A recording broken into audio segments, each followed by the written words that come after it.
Olá pessoal, iniciando mais um vídeo na proposta desse livro tão bacana no roteiro de Jesus. E o nosso objetivo aqui é compartilhar essas histórias tão bonitas da vida do nosso mestre. Esse livro que nos traz histórias do mundo espiritual colhidas pelo espírito Humberto de Campos na psicografia do Chico e que foi organizado por Gerson Simões Monteiro. O Humberto de Campos traz uma moldura para algumas histórias que nós já conhecemos. Então esse livro, ele só tem a nos enriquecer.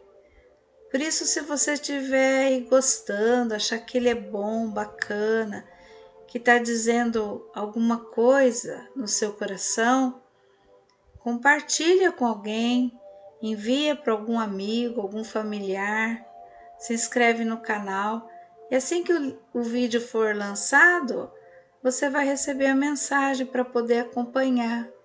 Curte para que a gente possa saber que você está gostando. Se você quiser fazer algum comentário também, pode fazer o comentário.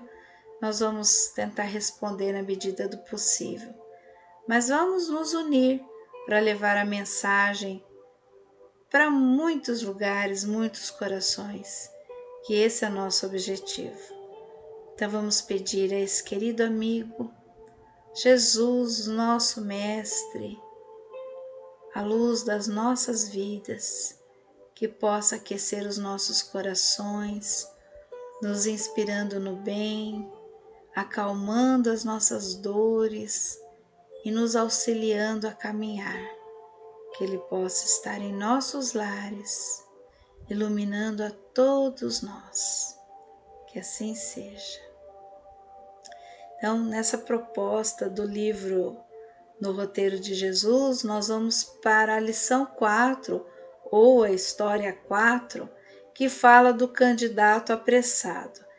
E o interessante dessa história é que ela tem uma passagem lá no Evangelho conhecida de todos nós. Mas como eu disse anteriormente, o Humberto ele vem trazer essa moldura para que possamos entender quem era aquele personagem, de onde ele vinha, qual era o seu anseio. Então vamos à história para que a gente possa compreender juntos. A história está lá em Marcos, no capítulo 10, do versículo 17 a 22, quando ele fala do jovem rico. Então, quando Tiago, um dos discípulos de Jesus, filho de Zebedeu, e Tiago, lembrando aqui, que é o irmão de João Evangelista, o discípulo amado, aquele jovenzinho que amava tanto Jesus, estava sempre com ele, esteve com ele até o final. Quando Jesus foi crucificado, João esteve ali ao pé da cruz, com a mãe de Jesus, com Maria. E este Tiago é o irmão de João Evangelista, ambos filhos de Zebedeu. Então Tiago seguia o mestre a pequena distância. Jesus ia à frente, ele um pouco atrás, junto às margens do Jordão. Eis que aproxima um jovem, e ele é um jovem bom, um jovem piedoso, senhor de terras, é um rapaz rico, interessado, ele queria muito participar também daquela sociedade que estava se formando para aderir ao reino dos céus. Todos queriam participar desse reino. Aí ele avança para o apóstolo, anda em direção a ele e pergunta: é verdade, o Messias é portador de uma boa nova? E Tiago responde, mostrando uma grande alegria no olhar, porque era muito bom estar com Jesus.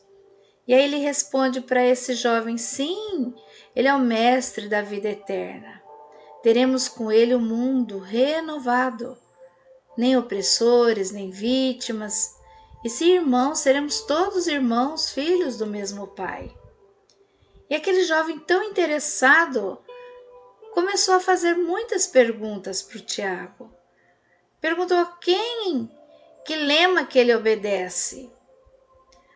E a gente se coloca muitas vezes no lugar dessas pessoas.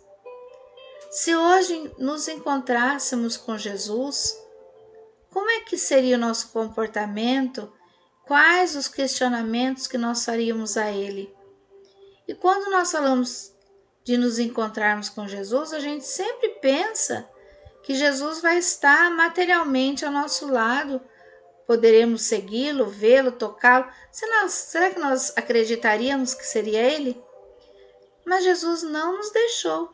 Jesus está entre nós. Os seus ensinamentos são para sempre. E muitas vezes nós somos como esse jovem. Ficamos tão entusiasmados com as notícias da Boa Nova, queremos tanto participar desse trabalho grandioso, queremos fazer parte daqueles que receberão no seu coração o reino de Deus. Mas para isso, nós ficamos com tantas dúvidas. Que lema ele obedece? Qual o lema de Jesus? E Tiago responde: o amor a Deus acima de tudo, amor ao próximo como a nós mesmos. Nós nos perguntamos muitas vezes: qual é o lema de Jesus na nossa vida, nas nossas ações? Todas as vezes que precisamos tomar alguma decisão, nós deveríamos nos perguntar: qual é o lema de Jesus nessa decisão? Essa minha decisão está em acordo com o amor a Deus, com o amor ao próximo? Bem, o jovem continua: qual é a norma do trabalho? Qual é a regra?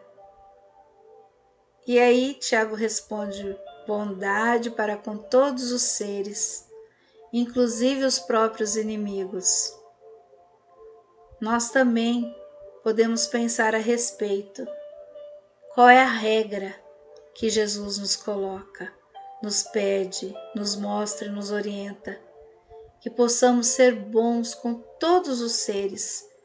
E quando ele fala dos seres, são todos, toda a criação de Deus, todo o ser vivo, os animais, os vegetais, as águas, o ar. Será que somos bons nesse planeta que nos acolheu? Será que somos bons com aquilo que nos é oferecido? Será que somos bons com os nossos próprios inimigos? Ou desejamos o mal deles? Desejamos que eles sofram, que eles paguem pelo que fizeram a nós? Essa é a regra de Jesus que estamos buscando? E o jovem continua perguntando: qual é o programa? Qual é a ordem das coisas? Qual o planejamento? Nós também perguntamos: a partir de agora que quero seguir o Mestre, como devo planejar a minha vida? Como é que eu devo iniciar esse trabalho? E ele responde: cooperação com o Pai Supremo, sob todos os aspectos, em favor do mundo regenerado. Nós cooperamos, fazemos o melhor de nós, contribuímos com o nosso planeta, com as pessoas que estão à nossa volta, buscamos a regeneração em nós e do nosso próximo? E qual é o objetivo? Por que queremos estar no reino dos céus? Por que queremos participar dessa boa nova? Tiago responde: felicidade para todas as criaturas. Todos nós desejamos ser felizes, é o que buscamos o tempo todo, desde que começamos a nos entender como pessoas, como ser humano, nós buscamos a felicidade. Certamente, na maioria das vezes, buscamos em lugares errados, em ações equivocadas. E o jovem, como nós, continua a perguntar: que diretrizes estatue para os momentos difíceis? Como é que nós vamos suportar, reagir, ter atos quando os momentos difíceis bater à nossa porta, e eles baterão em todos os aspectos, em vários aspectos. As dores chegam para todos nós, mas como é que nós vamos reagir a elas? E Tiago responde: perdão extenso e sincero é um perdão grande, que vai longe, para tudo, para todos, e de forma sincera. Não é o perdão da boca para fora, é o perdão de que aquilo não vai me fazer mais mal. É o esquecimento do mal. Passar a pensar no bem, auxílio mútuo, ajudando uns aos outros, pensando na melhor maneira de fazer isso, que é uma fraternidade legítima quando queremos ajudar, sem segundas intenções, quando queremos fazer para o outro o que gostaria que fizesse para nós, quando fazemos com o coração, com amor, com bondade, desejando o melhor para aquela criatura. Tiago continua: oração pelos adversários e perseguidores. Fazer as preces por aqueles que nos perseguem, por aqueles que nos desejam mal, que nos fazem ou nos fizeram mal. Aquela oração sincera de que aquela pessoa possa descobrir por ela mesma quanto está enganada, que é preciso evoluir, que é preciso dar um passo à frente. Afinal, apesar de todo o problema que houve, aquela pessoa é filho de Deus. Serviço desinteressado e ação altruística sem recompensa, fazer o bem pelo bem para todos, independente de quem seja, sem esperar nada em troca, porque o bem não precisa aguardar nada em troca, ele vem naturalmente. Todas as vezes que se faz o bem desinteressadamente, é certo que ele retorna. É lei, ação e reação. Tudo que você faz, você recebe de volta, e o bem não é diferente. Continua ele, fazendo isso com absoluta perseverança no bem, independente do que estiver acontecendo, perseverar no bem, acreditar no bem, até o fim desta luta. Assim que nós deveríamos nos comportar. E é a orientação de Tiago para esse jovem. Continua o jovem a perguntar: espera vencer sem exército, sem armas? Nós também fazemos essa pergunta. Eu devo revidar? Eu devo me armar? Eu devo mostrar que eu estou sempre com a razão? E como é que eu vou mostrar a minha razão? Mas Tiago responde: o mestre confia no concurso dos homens e da boa vontade na salvação da terra, sem armas, sem violência, sem brigas, sem discussão, somente boa vontade. E mesmo assim, admite a vitória final? Quantas vezes nós pensamos: como é que eu vou ganhar essa briga? Sendo manso, sendo sereno, aceitando, ficando calado. Como é que eu vou ganhar isso? Que vitória é essa? Outras vezes nós ouvimos de companheiros: você tem sangue de barata, vai deixar isso para lá? Mas Tiago responde: sem dúvida nossa batalha é a luz contra a sombra. Dispensa a competição sangrenta. Não precisamos competir com ninguém, com nada. Apenas iluminar a nós mesmos com o Evangelho de Jesus, seguindo as suas orientações. É assim que venceremos. É assim que chegaremos a essa vitória final.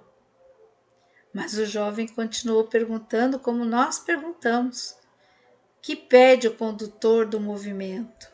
Além das qualidades nobres mais comuns, O que mais Jesus quer de nós? Além de ser uma pessoa de bom coração, o que será que Deus, que Jesus está aguardando nesse espaço que estamos aqui encarnados? Extrema fidelidade a Deus, num coração valoroso e fraterno, disposto a servir na terra em nome do céu. Ser fiel a Deus é ser servidor.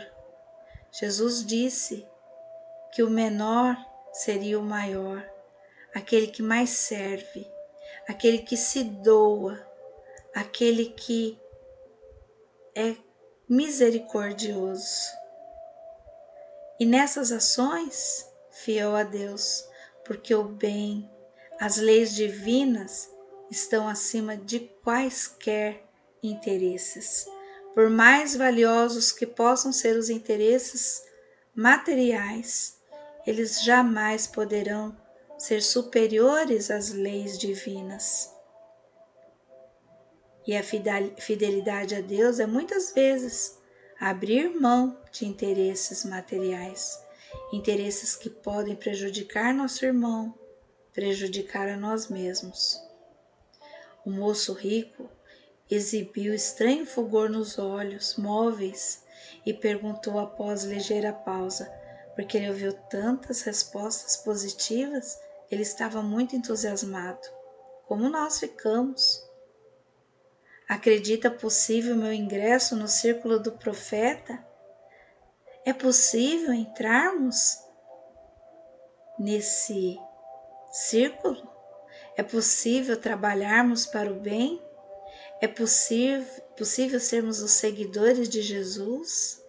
Sermos os seus trabalhadores? Tiago responde: como não? Todos podem, exclamou doce e ingênuo. O rapaz passou a falar muitas coisas, evidenciando um sublime idealismo em nós também. Quantas vezes, ao ficarmos deslumbrados com a boa nova, ficamos olhando para frente e falando: agora eu vou seguir o Mestre, fazer tudo quanto ele me pede, porque desde muitos anos eu sonho com a renovação. Nossos costumes sofrem decadência. As vozes da lei parecem mortas nos escritos sagrados. Fenece, padece o povo escolhido com uma erva improdutiva que a natureza amaldiçoa. O romano orgulhoso domina em toda parte. O mundo é uma fornalha ardente em que os legionários consomem os escravos. Enquanto isso, Israel dorme imprevidente, olvidando, esquecendo a missão que Jeová lhe confiou. O que mudou de 2000 anos para cá? A nossa sociedade não é a mesma? Não temos aí leis que parecem mortas? Um povo que padece? Pessoas com poder, orgulhosas, dominando os mais necessitados? Parece que queimamos o tempo todo, sofremos. Tiago assinalava-lhe os argumentos, observando, ele tão deslumbrado. Nunca vira tanto entusiasmo, tão vibrante em homem tão jovem. Muitas vezes nós ficamos também tão entusiasmados quando iniciamos, seja na casa espírita ou em outra casa religiosa, queremos abraçar as tarefas, trabalhar em prol do bem, ficamos tão entusiasmados, mas quando nos chega o trabalho, quando alguém nos oferece alguma coisa, nós nunca achamos tempo para fazer, ou muitas vezes achamos que nem somos capazes. E Tiago ainda diz: o Messias Nazareno é embaixador da verdade. É indispensável segui-lo na santificação. O templo de Jerusalém é a casa bendita da nossa fé. Porém, o luxo que lá existe, desbordante do culto externo, regado a sangue de touros e cabritos, porque era muito comum os sacrifícios dos animais, obriga-nos a pensar em castigo próximo. Cerremos fileiras com o restaurador, Nossos antepassados aguardavam-no. Aproximemo-nos dele, a fim de executar-lhe os planos celestiais. Afinal de contas, Jesus era o Messias esperado. Aquele povo tão sofrido já estava aguardando ele há muito tempo. Nós, o povo tão sofrido, aguardamos Jesus no nosso coração. Mas ele sempre esteve aqui. Nós é que não deixamos ele crescer. Demorando ainda um olhar radiante, fisionomia em Tiago, que era o filho de Zebedeu, aquele jovem ainda disse: não posso viver em outro clima.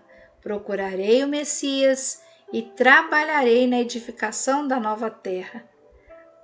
Quantos de nós, em quantas vezes, nos sentimos estimulados pelas mensagens que ouvimos, por exemplos que vemos e nos sentimos capacitados para procurar Jesus e trabalhar para Ele.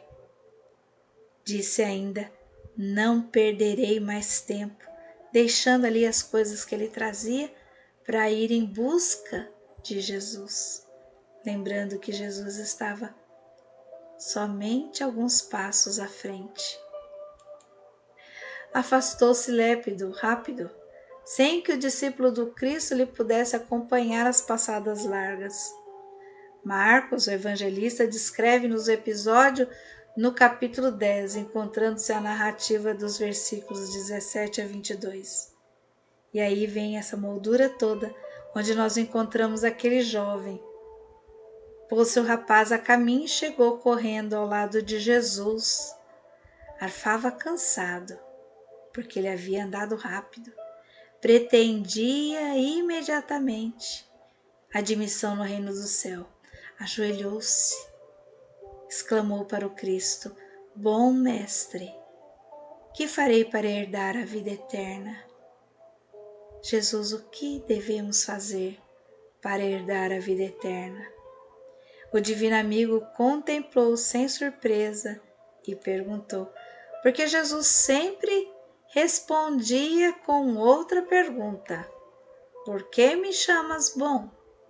Ninguém é bom senão um, que é Deus, colocando Deus sobre todas as coisas, acima de qualquer interferência, de qualquer sentimento humano. A perfeição somente é de Deus.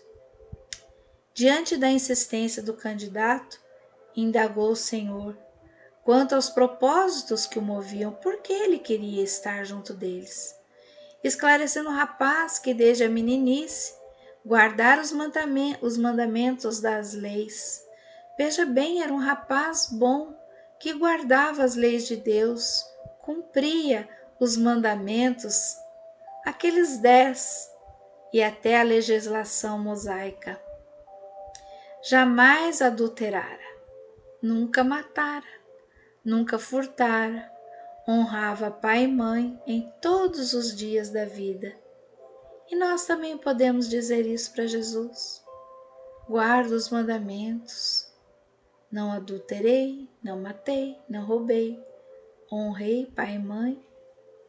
Terminado o ligeiro relatório, o jovem perguntou aflito para o mestre: posso incorporar-me, Senhor, ao reino de Deus? O mestre, porém, sorriu e explicou. Antes da explicação de Jesus, nós também, quando lemos os 10 mandamentos e falamos, bom, nenhum desse aqui eu infringi, essa lei eu as cumpri. Posso então ser ali um trabalhador do reino de Deus, participar deste celeste planejamento? Mas Jesus respondeu a ele e a nós: uma coisa te falta. Vai, dispõe-te de tudo que te prende aos interesses da vida material, dando o que te pertence aos necessitados e aos pobres. Terás assim um tesouro no céu. Feito isto, vem e segue-me. Esta fala de Jesus, muitas vezes, tem uma interpretação um pouco equivocada, Quando lemos assim rapidamente, dá-se a impressão que Jesus disse para ele vender o que tinha, dar o que tinha, dispor do que tinha, deixar tudo de lado.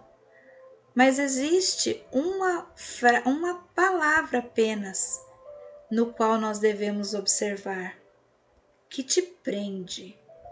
Então nós temos as nossas necessidades materiais. Vivemos num mundo onde precisamos do trabalho para adquirir o pão de cada dia, para adquirir a moradia, às vezes o veículo que nos serve. Seja qual for a nossa necessidade, são bens materiais que estão ao nosso favor enquanto estamos aqui encarnados. Devemos cuidar deles, faz parte das nossas obrigações, porque se ele nos chegou, primeiro foi porque Deus assim o permitiu e porque lutamos por eles, trabalhamos, nos esforçamos, muitas vezes nos sacrificamos para adquirir este ou aquele objeto ou para a manutenção da nossa vida. Jesus não nos pede que deixemos tudo de lado e vivamos uma vida de miséria.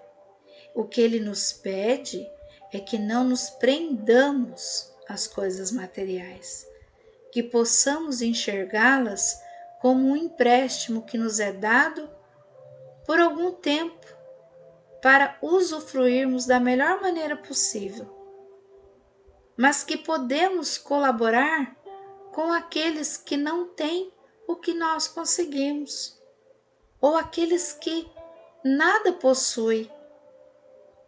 Que aqueles bens adquiridos não nos façam soberbos, egoístas, orgulhosos, que possamos dividir com aqueles que necessitam o que nós temos, e certamente não vai nos faltar. Então, essa é a interpretação.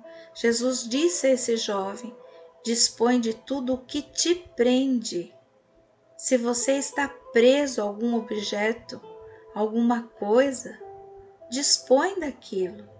Olha para aquele objeto, para aquele material, seja qual for, e enxerga aquilo como um empréstimo que está temporariamente entre nós e que certamente passará,